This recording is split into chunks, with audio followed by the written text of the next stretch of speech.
ఓం సాయిరామ్. సమస్త సాయి భక్తులందరికీ నమస్కారం అండి. అందరూ ఎలా ఉన్నారు? అందరూ కూడా బాబాగారి దయ వలన ఎప్పుడూ ఆనందంగా, ఆరోగ్యంగా ఉండాలని, మీరు కోరిన కోరికలన్నింటినీ కూడా బాబాగారు తీర్చేయాలని మీ తరపున నేను కూడా బాబాగారిని మనస్ఫూర్తిగా కోరుకుంటూ ఈరోజు వీడియో అయితే స్టార్ట్ చేస్తున్నా అండి. ఇక ఈరోజు బాబాగారు సాయి మాటగా నా నోట ఏం పలికించబోతున్నారు అంటే, బిడ్డ, ఈరోజు నీ మీద నాకు చాలా కోపంగా ఉంది తల్లి. నా కోపానికి కారణమేంటో తెలుసుకో. నువ్వు ఇంతకాలంగా నన్ను ఒక్క మాట అడుగుతూ ఉన్నావు కదా! నేను కష్టాల్లో ఉన్నప్పుడు, బాధల్లో ఉన్నప్పుడు నా సహాయానికి నువ్వెప్పుడూ కూడా రాలేదు కదా బాబా! నిన్ను ఎంతగా పూజించానో, ఎంత తలిచానో అంటూ నిలదీశావు కదా! కానీ నీ సహాయానికి నేను ఎందుకు రాలేదో తెలుసా తల్లి? అందుకు ఒక కారణముంది. నా కోపానికి కారణమేంటో, నేను రాకపోవటానికి కారణమేంటో నువ్వు వెంటనే తెలుసుకో. నీ తప్పును నువ్వు సరిదిద్దుకో అంటూ ఈరోజు బాబాగారైతే ఇలా అంటున్నారండి. ఇక బాబాగారి సందేశం వినబోయే ముందు మనకు తెలిసినటువంటి ఒక గురూజీ అండి. నాకు తెలిసిన ఒక ఫ్యామిలీ ఈయన వల్ల ఎంత హ్యాపీగా ఉంది ఈరోజు అంటే, వాళ్ళ ఇంట్లో చాలా ప్రాబ్లమ్స్ ఉండే. ఒక్కసారి గురూజీతో కాంటాక్ట్ అయ్యారు. కాల్ చేసి ఒక్కసారి మాట్లాడారండి.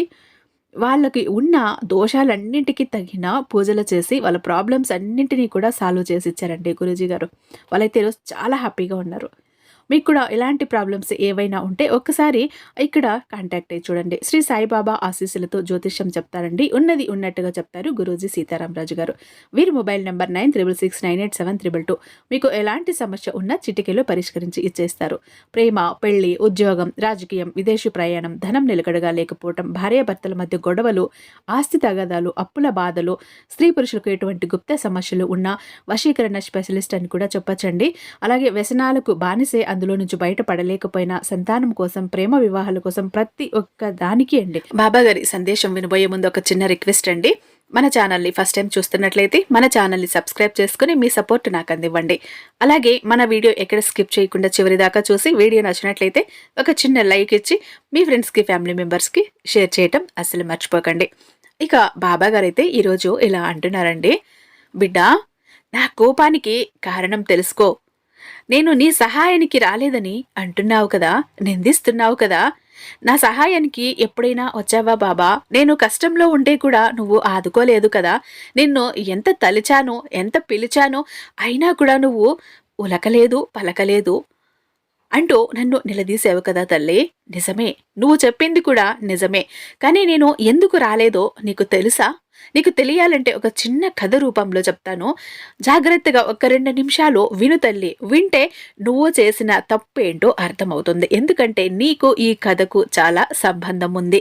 నీ జీవితానికి సంబంధించిన కథే ఇది కూడా అంటూ బాబాగారైతే ఇలా కథ చెప్పటం మొదలుపెట్టారండి. ఒక ఊరిలో అమాయకత్వం, మంచితనం కలిసిన ఒక పేద బ్రాహ్మణుడు. ఎంత పేదవాడు అంటే ఒక్క పూట తింటే మరొక్క పూట పస్తులుండాలి. అంతటి కటిక పేదవాడు. అతను భార్య అలా జీవనం సాగిస్తూ ఉన్నారు. ఎన్నో ప్రయత్నాలు చేస్తున్నాడు, ఎన్నో వ్యాపారాలు చేశాడు, ఎన్నో పనులు చేస్తున్నాడు. కానీ ఏ ఒక్కటి కూడా తనకు కలిసి రాలేదు. అతను చాలా నిరుత్సాహపడిపోతున్నాడు. అసలు నా జీవితం ఏంటి ఇలా అయిపోయింది? ఎన్ని ప్రయత్నాలు చేస్తున్నాను, ఒక్కటి కూడా కలిసి రావటం లేదు కదా. ఆ భగవంతుడు ఎందుకు నా తలరాత ఎలా రాశాడు అంటూ బాధపడుతూ ఉంటాడు. ఒకరోజు ఈ నందుడి భార్యకి అనారోగ్యం చేస్తుంది. ఆమెకి వైద్యానికి డబ్బులు కూడా ఇతని దగ్గర లేవు. ఇక ఏం చెయ్యాలో అర్థం కాలేదు. ఆమె తీవ్ర అనారోగ్యంతో బాధపడుతోంది. ఆమెని అలా వదిలేస్తే ప్రాణాలకే ప్రమాదం వస్తుంది. ఇక తప్పేది లేక ఆ నందుడి భార్య పుట్టింటిలో వదిలి రావటానికి వెళ్తాడు భార్యని. ఇక ఆమెను పుట్టింటిలో వదిలేసి, నిన్ను వదలాలంటే చాలా బాధగా, ఇబ్బందిగా ఉంది. కానీ నా దగ్గర చూస్తే చేతిలో చిల్లి గవ్వ కూడా లేదు. నిన్ను అలా నా దగ్గరే పెట్టుకుంటే ఎక్కడ ప్రాణాపాయ స్థితిలో పడేస్తానేమోనని భయం వేసి నిన్ను నీ పుట్టింటిలో వదిలి వెళ్తున్నాను. నేను ఏ పని చేసినా, ఏ ప్రయత్నం చేసినా కూడా కలిసి రావటం లేదు.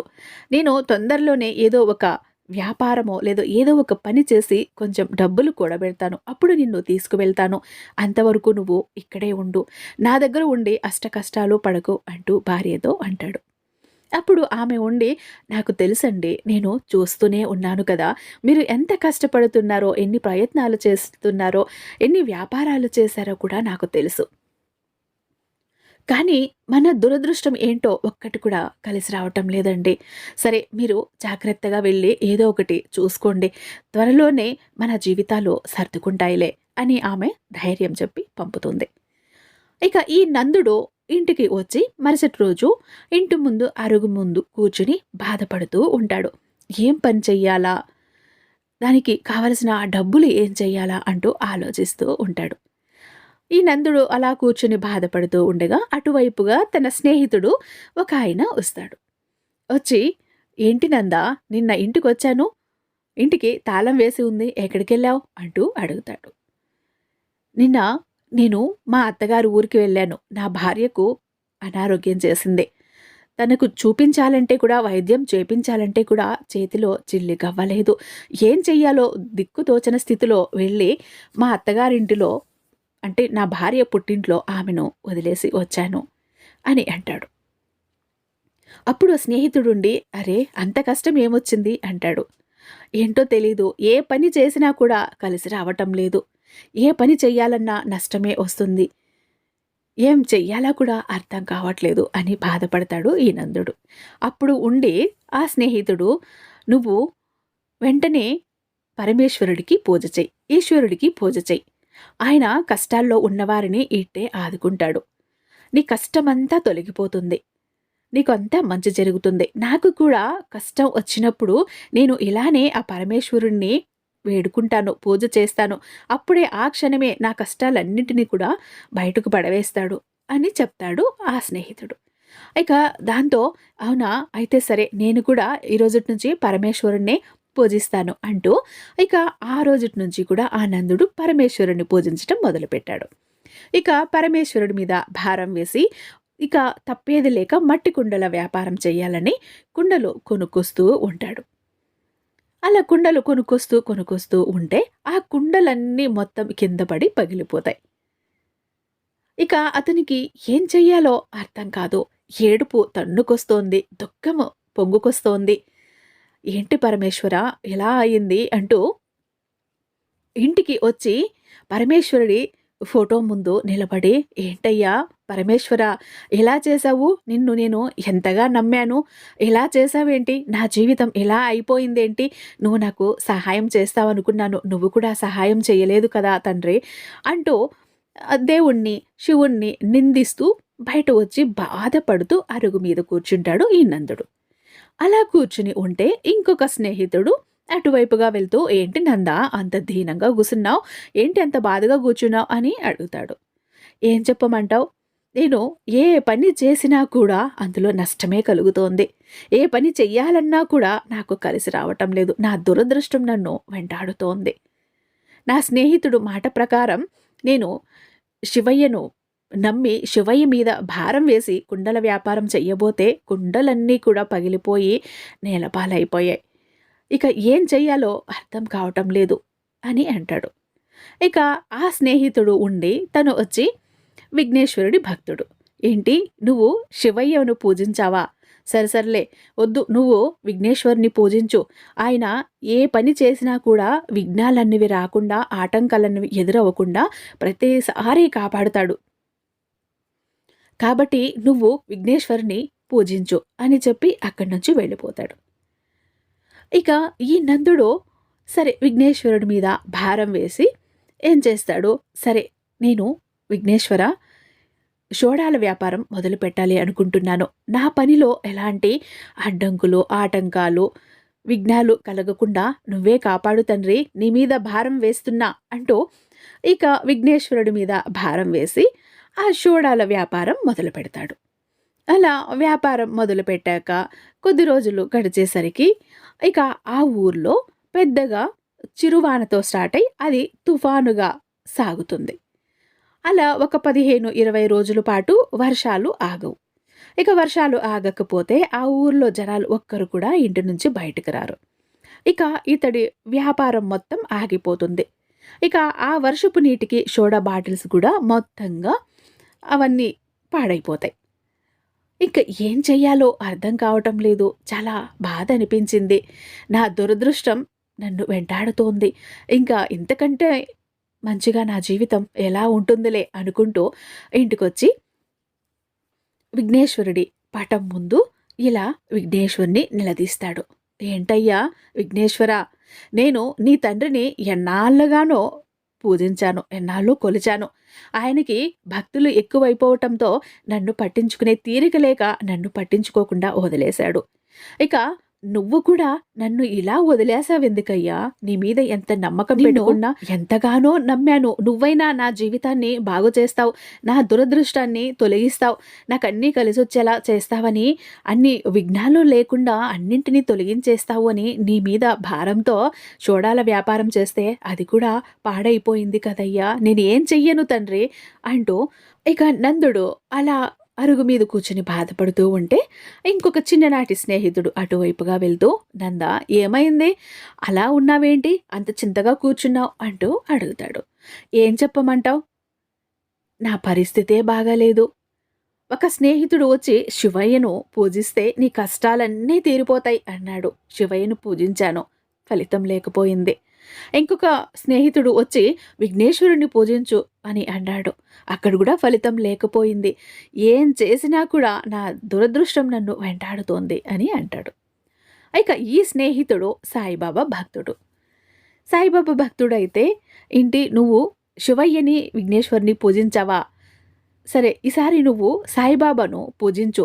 సాయిబాబా కరుణాసాగరుడు, వెంటనే వచ్చి నీ కష్టాలన్నింటినీ కూడా కాపాడేస్తాడు. నువ్వు ఆపదలో ఉంటే అస్సలు చూడలేడు, ఒక్క క్షణం కూడా ఆగలేడు, పరుగు పరుగున వచ్చి నిన్ను రక్షిస్తాడు అంటూ చెబుతాడు. అప్పుడు ఈ నందుడు, అవునా, నా కష్టాలన్నీ తీరిపోతాయా బాబాను పూజిస్తే? అయితే నేను ఈ రోజటి నుంచి బాబాను పూజిస్తాను అని అంటాడు. ఇక ఆ రోజటి నుంచి నందుడు సాయిబాబాను పూజించటం మొదలు పెడతాడు. అలా పూజిస్తూ బాబా మీద భారం వేసి కూరగాయల వ్యాపారం మొదలు పెడతాడు. ఇక కొన్ని కారణాల వల్ల ఆ కూరగాయలు కూడా మొత్తం పాడైపోతుంది. అలా పాడైపోయేసరికి ఏం చెయ్యాలో మళ్ళీ తోచలేదు. మళ్ళీ నష్టమే వచ్చింది. మళ్ళీ బాబా దగ్గరికి వెళ్ళి బాబాను నిందిస్తూ, ఏంటి బాబా నువ్వు కూడా ఇలా చేశావు అంటూ బాబాను నిందిస్తూ మళ్ళీ వచ్చి అరుగు మీద కూర్చుని మళ్ళీ బాధపడుతూ ఉంటాడు. ఇంకొక చిన్ననాటి స్నేహితుడు అటువైపుగా వెళ్తాడు. ఆయన వెంకటేశ్వర స్వామి భక్తుడు. ఆయన వచ్చి, ఏంటి నంద అంత బాధగా కూర్చున్నావు, ఏమైంది అని అడుగుతాడు. ఏం చెప్పమంటావు, ఎంతమంది దేవుళ్ళనో పూజించాను, ఎన్నో వ్యాపారాలు చేశాను, ఎన్నో ప్రయత్నాలు చేశాను, నాకు కాలం కలిసి రావటం లేదు, ఏ పని చెయ్యాలన్నా కూడా కుదరటం లేదు అని చెప్తాడు. అలా అంటే ఏంటి, నువ్వు వినాయకుడిని పూజించావా? ఆయన భోజన ప్రియుడు, ఆయనకు తినటానికే టైం సరిపోదు, ఇక నిన్నెక్కడ కాపాడుతాడు? నువ్వు ఈసారి వెంకటేశ్వర స్వామిని పూజించు. ఆయన ఆపద మొక్కులవాడు, అనాథ రక్షకుడు. ఆయన ఎవరైనా ఆపదల్లో ఉంటే పరుగు పరుగున వచ్చి కాపాడుతాడు, అందుకే ఆయన్ని ఆపద మొక్కులవాడు అని అంటారు. ఈసారి నువ్వు తప్పకుండా వెంకటేశ్వర స్వామిని పూజించు అని చెప్పి ఆ స్నేహితుడు అక్కడి నుంచి వెళ్ళిపోతాడు. ఇక ఈ నందుడు వెంకటేశ్వర స్వామి మీద భారం వేసి వెంకటేశ్వర స్వామి చిత్రపటం ముందుకు వెళ్ళి ఇలా అంటాడు. స్వామి వెంకటేశ్వర, నువ్వు ఆపద మొక్కులు వాడవని, అనాథ రక్షకుడు అని అంటారు కదా. ఈరోజు భారం అంతా నీ మీదే వేసి నేను ఒక అరటిపళ్ళు వ్యాపారం చెయ్యబోతున్నాను. ఎండాకాలం కదా, అరటిపళ్ళు బాగా తింటారు, బాగా అమ్ముడవుతాయని నీ మీద భారంతో అరటిపళ్ళ వ్యాపారం మొదలు పెడుతున్నాను. ఇందులోనైనా బాగా డబ్బులు వచ్చేటట్టు చెయ్యి, నా వ్యాపారం అభివృద్ధి అయ్యేటట్టు చెయ్యి తండ్రి అంటూ ఇక వెంకటేశ్వర స్వామిని మొక్కుకుంటూ అరటిపళ్ళు కొనుక్కొనొచ్చి అరటిపళ్ళ వ్యాపారం మొదలు పెడతాడు. ఇక ఎండాకాలం కాబట్టి ఆ అరటిపళ్ళు ఒక్క రోజులోనే నల్లగా మాడిపోయి మగ్గిపోయినట్టు అయిపోతాయి. ఇక చేసేది ఏమీ లేక కొనుకొచ్చిన రేటు కంటే కూడా సగం ధరకే అమ్మేస్తాడు. ఇక అక్కడ కూడా మళ్ళీ నష్టమే. ఇక అక్కడ కూడా నష్టమైతే ఇంకా ఈసారి ఏడ్చుకుంటూ వస్తాడు.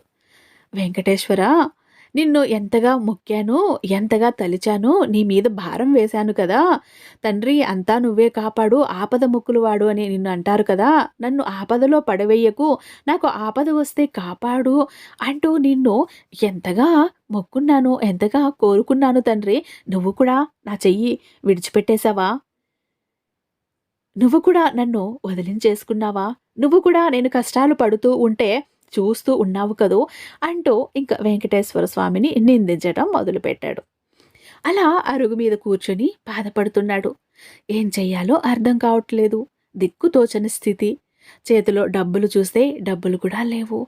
ఏం చెయ్యాలో తోచటం లేదు. అలా దిగాలుగా కూర్చున్నాడు. ఇంకొక స్నేహితుడు అటువైపుగా వస్తాడు. ఆయన ఆంజనేయ స్వామి భక్తుడు. ఆయన వచ్చి, "నందా, ఏంటి అలా కూర్చున్నావు? అంత బాధగా ఉన్నావేంటి?" అని ఆయన కూడా అలానే అడుగుతాడు. "ఏం చెప్పమంటావు? ఒక స్నేహితుడు వచ్చి వెంకటేశ్వర స్వామికి పూజ చెయ్యి, ఆయన్ని నమ్ముకో, ఆయన ఆపద మొక్కులవాడు, అనాథ రక్షకుడు, అందరినీ ఆపదల్లో కాపాడుతాడు" అని చెప్తే ఆయన మీద భారం వేసి నేను పళ్ళ వ్యాపారం మొదలుపెట్టాను.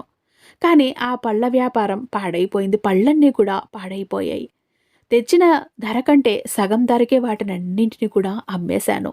ఏం చెయ్యాలో దిక్కు తోచటం లేదు అంటూ బాధపడతాడు. అప్పుడు ఆ స్నేహితుడుండి, "ఏంటి నువ్వు వెంకటేశ్వర స్వామిని నమ్ముకున్నావా? వెంకటేశ్వర స్వామికి పూజలు చేశావా? ఆయనకే కొండంత అప్పులు ఉన్నాయి. ఆయన అప్పులే తీర్చలేక బాధపడుతున్నాడు. ఆయన నిన్నెలా కాపాడుతాడు? ఆయనకి నిన్ను కాపాడే తీరిక ఎక్కడుంది? ఆయన అప్పులు తీర్చుకునే ప్రయత్నంలోనే ఆయనున్నాడు కదా! నువ్వు ఈసారి ఆంజనేయ స్వామిని పూజ చెయ్యి. ఆంజనేయ స్వామిని నమ్ముకో. ఎందుకంటే సాక్షాత్తు శ్రీరామచంద్రుడు అయినటువంటి శ్రీరాముడికే సహాయం చేసినటువంటి ఆంజనేయుడు కాబట్టి నీకు తప్పకుండా సహాయం చేస్తాడు. నీ కష్టాల నుంచి నిన్ను బయటపడవేస్తాడు. నీకొక మంచి దారి చూపిస్తాడు. నువ్వు వెంటనే ఆంజనేయ స్వామికి పూజలు చెయ్యి" అని చెప్పి వెళ్ళిపోతాడు.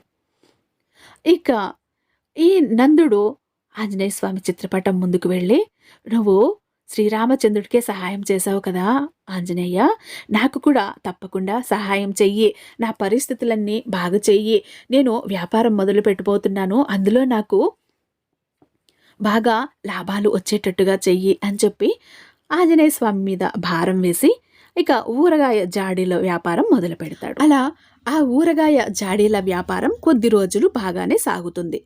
ఇక దాంతో నందుడు ఇలా అనుకుంటాడు, ఊరగాయల జాడీల వ్యాపారం బాగానే జరుగుతోంది. ఇదంతా ఆంజనేయ స్వామి దయే. ఇక ఈ ఊరగాయ జాడీలు అన్నీ అయిపోవచ్చాయి. పట్టణానికి వెళ్ళి ఇంకొన్ని తీసుకురావాలి అని అనుకొని ఇంక పట్టణానికి వెళ్ళి కొన్ని ఊరగాయ జాడీలు కొనుక్కొని వస్తాడు. ఆలోపు ఏమవుతుంది అంటే ఇతను జాడీలు పెట్టే ఆ అంగడి పక్కనే ఇంకో ఇద్దరు పక్కన పెడతారు. వాళ్ళు ఏంటి అంటే ఊరగాయ జాడీలు వాళ్ళే తయారు చేసి వాళ్ళే అమ్ముతారు. ఇక ఈ నందుడి కంటే వాళ్ళు తక్కువ ధరకే అమ్మటంతో ఇతనికి రాను రాను జనాలు రావటం తగ్గిపోతుంది. ఆఖరికి ఇక ఇతను కొట్టు మూసేసుకోవాల్సి వస్తుంది. ఇంకా ఏం చెయ్యాలో అర్థం కాలేదు. ఒక్కసారి భార్యనే చూడాలి అనిపిస్తుంది. ఇక భార్య ఇంటికి వెళ్తాడు. అక్కడికి వెళ్తే ఆమె అడుగుతుంది, "ఏమండి, ఏదైనా వ్యాపారం చేశారా? ఏదైనా కలిసొచ్చిందా? ఏదైనా లాభం వచ్చిందా?" అని అడుగుతుంది. ఎంత ప్రయత్నించినా కూడా అంతా నష్టమే అయిపోయింది. ఎందులోనూ లాభం అన్నది రాలేదు. ఎంతోమంది దేవుళ్ళని పూజించాను, నమ్మాను. ఏ దేవుడు కూడా నా సహాయానికి రాలేదు. నా చెయ్యి పట్టలేదు. నన్ను కష్టాల్లో ఉంటే ఆదుకోలేదు. మన దురదృష్టం ఇంతే, మన జీవితాలు ఇంతే అంటూ బాధపడతాడు. అప్పుడు భార్య ఉండి, "లేదండి, మీరు బాధపడకండి. మన కులదైవమైన దుర్గామాత ఆశీర్వాదం తీసుకుని దుర్గామాతను పూజించండి. మీరు దుర్గామాతను నమ్ముకొని వ్యాపారం మొదలు పెట్టండి. తప్పకుండా మీకు లాభాలు వస్తాయి" అని చెప్పి ధైర్యం చెప్పి పంపుతుంది. ఇక అతను దుర్గాదేవి మీద భారం వేసి దుర్గాదేవి మీద నమ్మకంతో దుర్గాదేవిని పూజిస్తూ ఉంటాడు. అలా చేస్తూ ఉంటే వాళ్ళ ఇంటి ముందుకి ఒక వ్యక్తి వస్తాడు. వచ్చి, "నందుడు గారంటే మీరే కదా, మీకు మీ పూర్వీకుల ఆస్తి వచ్చింది. అది మన జమీందారు గారు ఈ పత్రాలు మీకు ఇచ్చి రమ్మన్నారు" అని చెప్పి చెప్తాడు. ఇక ఆ పత్రాలను చాలా సంతోషంగా అందుకుంటాడు ఈ నందుడు. ఆ కాగితాలను చూడగానే చాలా సంతోషం అనిపిస్తుంది. "దుర్గమ్మ, ఇదంతా నీ దయే. నువ్వు మా కుల దైవానివి. నిన్ను పూజించగానే నాకు అదృష్టం కలిసి వచ్చింది" అంటూ చాలా సంతోషిస్తాడు. ఇక దానివల్ల వచ్చిన డబ్బుతో కొన్ని ఆవులు కొంటాడు. అలా ఆవులు కొని వాటి నుంచి వచ్చిన పాలు, పెరుగు, నెయ్యి అమ్ముకుంటూ బాగా లాభాలు సంపాదిస్తాడు. అలా జీవితంలో చాలా సంతోషంగా ఉన్నాడు. అలా ఉన్నప్పుడు దుర్గమ్మతో ఇలా చెప్తూ ఉంటాడు. అమ్మా, నువ్వు లేకపోతే నేను ఈరోజు ఈ స్థితిలో ఉండేవాడిని కాదు. అంతా నీ దయ్యే తల్లి అంటూ ఈ నందుడు దుర్గమ్మకు ధూపం వేస్తూ ఉంటాడు. ఆ ధూపం పొగ ఏమవుతుంది అంటే దుర్గమ్మ చిత్రపటంతో పాటు పక్కన ఉన్న పరమేశ్వరుడు, విఘ్నేశ్వరుడు, సాయిబాబా, వెంకటేశ్వర స్వామి, ఆంజనేయ స్వామి పటాలకు కూడా ఈ ధూపపు పొగ అన్నది పోతూ ఉంటుంది. ఆ ఫోటోల మీద పడుతూ ఉంటుంది. అప్పుడు నందుడు చూసి, ఏంటి నాకు సహాయం చెయ్యని ఈ దేవతలకు కూడా ఈ ధూప పొగ వెళ్తోంది అని, ఎలా అంటే ఒక చిన్న పిల్లవాడిలాగా ఉంటుంది ఆ సమయంలో అతని ప్రవర్తన. అప్పుడు నాకు ఇంత సహాయం చేసిన నా దుర్గమ్మకు మాత్రమే వెళ్ళాలి ఈ ధూపొప్పగా, నాకు సహాయం చెయ్యని ఈ దేవుళ్ళకి ఎందుకు వెళ్ళాలి? ఆగు అంటూ ఒక పని చేస్తాను అంటూ వెళ్ళి ఒక వస్త్రం తీసుకువచ్చి ఈ మిగతా దేవుళ్ళ చిత్రపటాలన్నిటి మీద కూడా కప్పేస్తాడు. అలా కప్పేయంగానే అప్పుడు ఇలా అంటాడు, ఇప్పుడు మీకెలా వస్తుంది? ఈ ధూపొప్పగా మీకు రానివ్వను. మీకు ఎప్పుడైనా నా కష్టాల్లో మీరు ఆదుకున్నారా? నేను కన్నీళ్లు పెడుతుంటే మీరు వచ్చారా? మిమ్మల్ని ఎంత తలిచాను, ఎంత కొలిచాను, ఏ రోజైనా నా కష్టంలో మీరు ఆదుకున్నారా? మీకెందుకు రావాలి? అంటూ కాస్తంత అమాయకత్వంతో కలిసిన నిందన అన్నది చేస్తూ ఉన్నాడు. ఇక ఈ నందుడు ఇలా అంటుండగానే ఒక్కసారిగా పరమేశ్వరుడు, విఘ్నేశ్వరుడు, సాయిబాబా, ఆంజనేయ స్వామి అందరూ కూడా, వెంకటేశ్వర స్వామి అందరూ ప్రత్యక్షమవుతారు. ప్రత్యక్షమయ్యి నవ్వుతూ ఉంటారు. వాళ్ళు నవ్వటం చూసి నందుడికి కోపం వస్తుంది. ఎందుకు మీరు అంతలా ఎందుకు నవ్వుతున్నారు? నేను కష్టాల్లో ఉన్నప్పుడు మీరు ఎప్పుడైనా వచ్చారా? ఆదుకున్నారా? ఇప్పుడెందుకు నవ్వుతున్నారు మీరు? ఇప్పుడెందుకు వచ్చారు? అంటూ నిలదీస్తాడు అమాయకత్వంతో. అప్పుడు పరమేశ్వరుడుండి, నందా, నువ్వు ఎన్ని రోజులు పూజించినా కూడా మమ్మల్ని ఒక నిర్జీవమైన చిత్రపటం లాగానే పూజించావు. భక్తితో మనస్ఫూర్తిగా ఏ రోజు మమ్మల్ని పూజించలేదు. ఇప్పుడు ఏ రోజైతే ఈ క్షణం నువ్వు మా చిత్రపటాల మీద ఒక వస్త్రం కప్పావో అంటే మేము ఇక్కడ ఉన్నాము అని నువ్వు నమ్మావు. మేమున్నాం కాబట్టి నువ్వు వేసే ఈ ధూపపు పొగ మేము ఆస్వాదించకూడదు అని చెప్పి మాకు ఈ వస్త్రంతో కప్పేశావు. అంటే మేమున్నామని గుర్తించావు. అందుకే మేమున్నామని నువ్వు గుర్తించావు కాబట్టే ఈరోజు నీకు మేము కనిపించాం అంటూ అంటాడు పరమేశ్వరుడు. అప్పుడు ఉన్న మిగతా దేవతలంతా కూడా ఇలా అంటారు, అవును నందా, ఏ భక్తుడైనా కూడా విగ్రహాన్ని విగ్రహంలా కాదు, విగ్రహాన్ని దైవంగా భావించి నిజంగా ఈ దైవం నాతోనే ఉన్నాడు, నాలోనే ఉన్నాడు, నా చుట్టూనే ఉన్నాడు అని ఏ భక్తుడైతే నమ్మకంతో దేవుణ్ణి కొలుస్తాడో, తలుస్తాడో, పూజిస్తాడో అటువంటి భక్తునికి తప్పకుండా భగవంతుడి అనుగ్రహం, సాక్షాత్కారం ఉంటుంది. అలా కాకుండా కేవలం ఒక విగ్రహంలా, ఒక చిత్రపటంలాగా ఎవరైతే భావిస్తారో వారికి ఎన్నటికీ కూడా భగవంతుడి అనుగ్రహం దొరకదు అని అంటారు. ఇక బాబా గారు ఈ కథ వల్ల మనకు తెలియజేయబోతున్న సందేశం ఏంటి అంటే, బిడ్డ, ఇప్పుడు అర్థమయ్యిందా తల్లి, నీ మీద నాకు కోపంగా ఎందుకుందో, నీ సహాయానికి నేను ఎందుకు రాలేదో నీకు అర్థమయ్యిందా?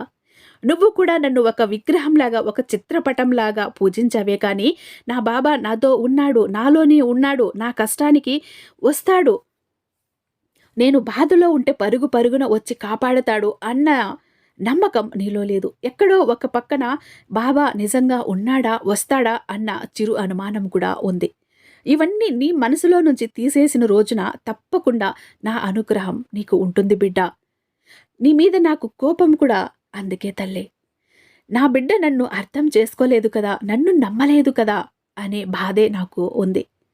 ఇప్పటికైనా కూడా నువ్వు నా బాబా నాతోనే ఉన్నాడు, నాలోనే ఉన్నాడు, నా చుట్టూనే ఉన్నాడు, నాకు కష్టం అంటే పరుగు పరుగున వచ్చేస్తాడు, ఒక్క క్షణం కూడా ఆగడు అంటూ నువ్వు మనస్ఫూర్తిగా నన్ను నమ్మితే ప్రతి క్షణం నీతోనే, నీలోనే, నీ చుట్టూనే ఉంటాను తల్లి నేను. అంటూ బాబాగారు ఈరోజు ఒక అద్భుతమైన సందేశాన్ని అందించారండి. ఐ హోప్ ఈ వీడియో మీకు నచ్చే ఉందని భావిస్తున్నాను. రేపు మరొక మంచి అద్భుతమైన బాబాగారి సందేశంతో మీ ముందుంటాను. అంతటిదాకా సర్వేజన సుఖినో భవంతు. ఓం సాయిరాం.